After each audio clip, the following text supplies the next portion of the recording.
Halo semuanya, balik lagi bareng aku Bergadi. Di video ini kita kedatangan unit lagi, dan unit yang datang kali ini cukup spesial karena ini adalah MacBook Pro. Ya, untuk variannya ini adalah yang 2016 13 inci dan dia udah pakai touch bar. Jadi nanti kita bakal unboxing, kita bakal bahas sedikit mengenai laptop ini, apa aja kekurangan dan kelebihannya. Tapi untuk video review lengkapnya mungkin akan aku bikinkan di video selanjutnya ya. Untuk video kali ini akan aku bikinkan unboxingnya aja dan sekaligus memberitahu kalian sebagai point of view pembeli kalau misalkan kalian membeli di tahun 2023 ini. So langsung aja kita bakal unboxing unitnya. Sebelum kita unboxing unitnya, aku bakal bocorin dulu untuk harga secondnya. Untuk MacBook Pro 2016 ini aku jual di harga 7 jutaan aja. Ini dalam keadaan full set, no minus, karena emang sebenarnya aku tuh udah ngecek unit ini, tapi aku packing lagi melakukan unboxing seperti ini karena aku pengen ngasih tahu ke kalian impresi ketika kalian membeli unit second. Ya, khususnya di tahun 2023 ini. Untuk varian kali ini karena dia yang pakai touch bar, jadi ini ada gambarnya touch bar kayak gini yang warna-warni, dan ini adalah seri varian pertama kali yang memakai varian touch bar ya. Jadi ini menarik banget, nanti buat kita bahas. Kita langsung aja unboxing. Untuk pertama kalinya yang kalian lihat adalah unitnya, dan untuk unit yang datang kali ini yang warnanya space gray. Kemudian selanjutnya kalian juga pastinya dapetin kabelnya. Untuk kabel MacBook Pro ini dia yang Type-C ya.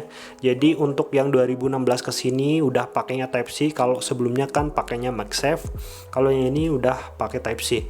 Kemudian selanjutnya kita juga dapetin buku-bukunya, ini kitab-kitabnya. Dan pastinya seperti signaturenya Apple atau MacBook ya, kebiasanya kalian pasti dapetin stiker kayak gini yang warnanya putih ya. Ini buku manual dan lain sebagainya masih lengkap banget guys. Jadi ini emang dari segi unitnya masih bagus banget, kelengkapannya juga masih bagus banget ya. Oke, selanjutnya ini ada kepala chargernya. Untuk kepala chargernya kalian dapetin 61 watt. Jadi di tahunnya, di zamannya ini bisa dibilang udah kenceng banget, 61 watt. Nah, karena kita tinggal di Indonesia, kita juga dapat adanya dongle kayak gini yang mendukung dengan regional Indonesia. Pasangnya mudah banget ya. Ini cuma diklik aja dan udah bisa digunakan. Untuk power brick-nya lumayan gede, tapi ya wajar aja karena ini mendukung pengecasan yang kenceng juga. Oke, itu aja yang kita dapetin dari MacBook Pro. Selanjutnya kita bakal coba fokus ke unitnya. Nah, dari kemulusannya sendiri, MacBook Pro ini aku bisa bilang di angka 96-97%. Karena ini emang dari segi kemulusannya masih bagus banget, nggak ada dent sedikit pun, nggak ada goresan yang noticeable. Tapi memang karena ini adalah barang second, jadi aku nggak bisa bilang kemulusannya di angka 100% ya. Oke, langsung aja kita nyalakan unitnya.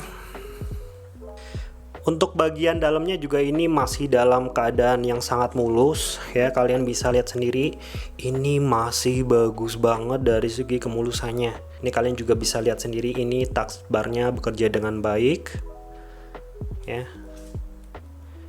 Ini nggak ada yang cacat sedikit pun dari segi fungsi-fungsinya.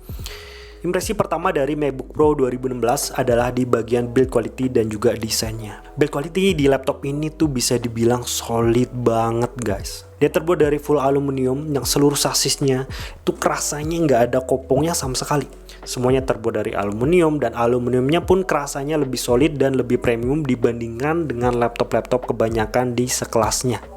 Lalu bagaimana dengan desainnya? Nih guys, kalian pasti setuju dengan aku bahwa ini tuh laptop 7 tahun usianya, tapi masih mempunyai desain yang super bagus walaupun di compare dengan laptop-laptop di tahun 2023. Karena apa guys? Yang pertama, dari layout keyboardnya.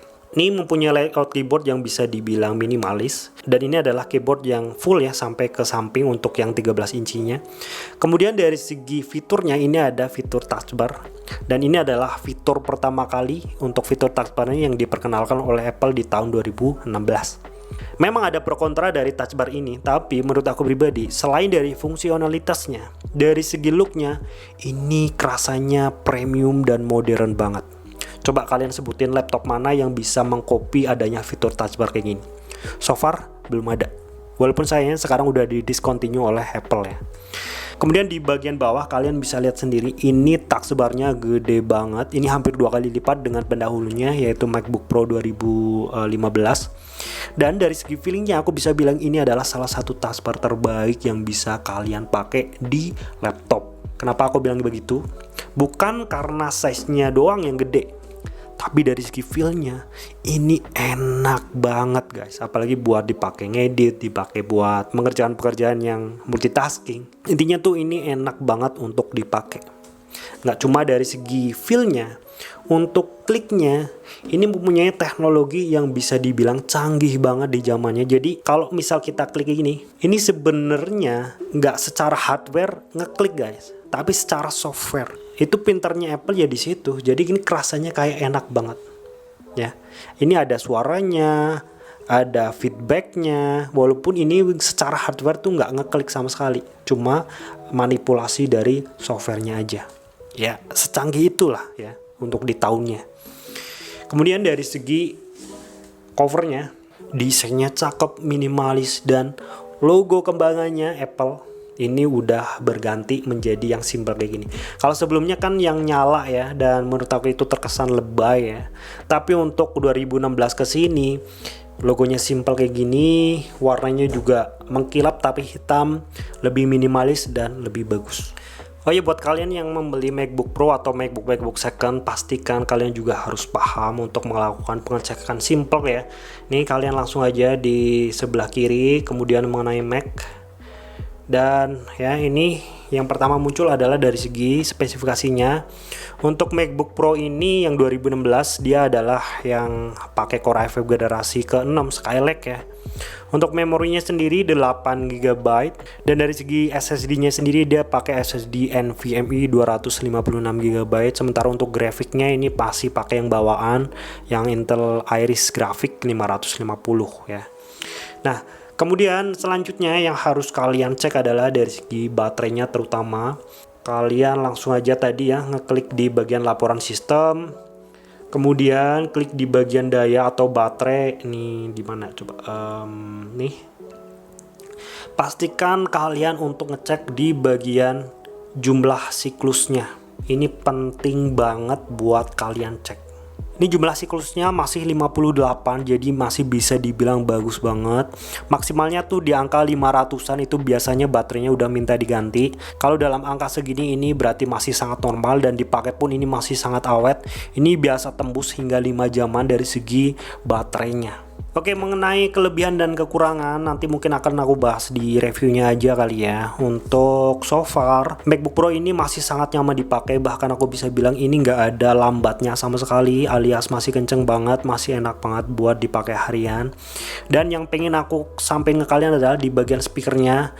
Ini speakernya udah gila enak banget guys, bahkan lebih enak daripada MacBook 14 dari Huawei yang kemarin aku sempat review ya.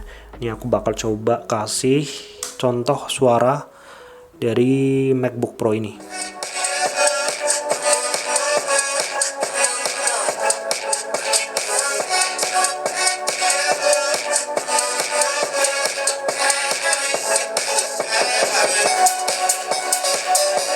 Kalian dengar sendiri ya dari segi kualitas suaranya. Kalau kemarin aku sempat puji di MacBook 14 yang suaranya bagus banget, ternyata nggak ada apa-apanya dengan MacBook Pro 2016 ini. Dan ini sedikit bikin kaget karena tahunnya tuh 2016, tapi punya kualitas yang luar biasa secakap ini dari segi speakernya.